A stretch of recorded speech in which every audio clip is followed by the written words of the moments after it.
Sure, I'm really hoping that the world can begin to follow the advice of John Lennon's Imagine. And so John Lennon said, imagine a world of peace. Imagine that there's no wars. Imagine that we all love and cherish and can learn and support from each other. And we could have a more beautiful world. And so I really hope that things will change and that there will be peace as soon as possible, especially with families that are affected. And so my love goes out to all of them and the deaf people out in Eastern Europe right now.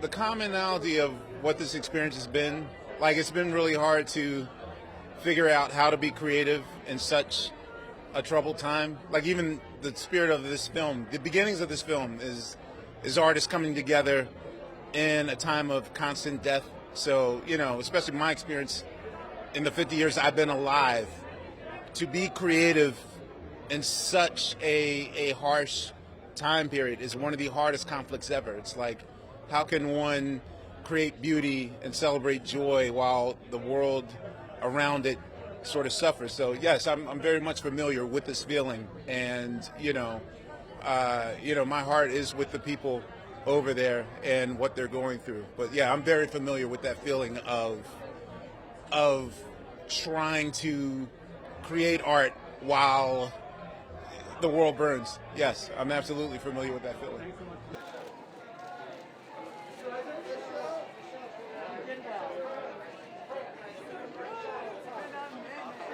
I think what I'm experiencing, that most people I know experience, is powerlessness and terror, a sense of an inexorable slide towards something. Yes, Zelensky is an extraordinary figurehead and inspiring, but mostly what most people are feeling is fear of history repeating itself, and the challenge of how to stay in the day, how to live your life in the corner where you live with love and compassion. You know, you can only change the things you can change, and so I decided in the end to come after really not knowing what to do, because this is honouring stories about truth and the human condition, and that's what I do for a living. But everybody, I wish everyone good luck in staying in the day and dealing with their daily lives with love, because who knows what tomorrow brings.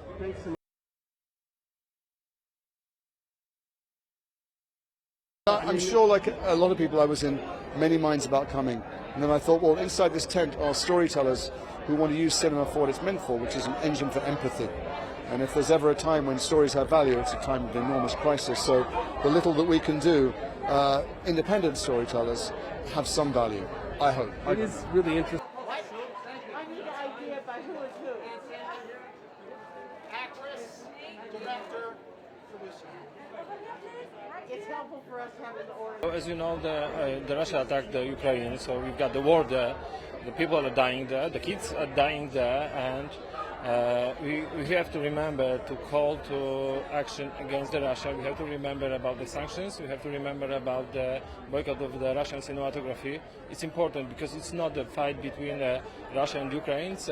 It's something bigger. It's something against. It's a fight between darkness and the light, the Western civilization, and something who would like to destroy it. So we have to remember about the Ukraine. We have to support that people, and please call to the action against the Ukraine.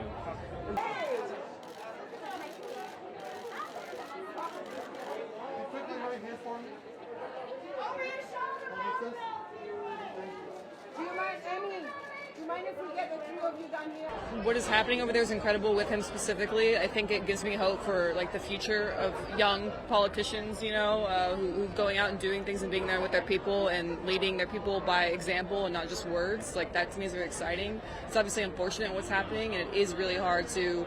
It feels absurd at times, like we're having these meetings about, we're doing this interview right now, or we're having meetings about some film that you want to make, and this stuff is happening just because I live in Paris. This is just happening, like, it feels like right next door in Europe.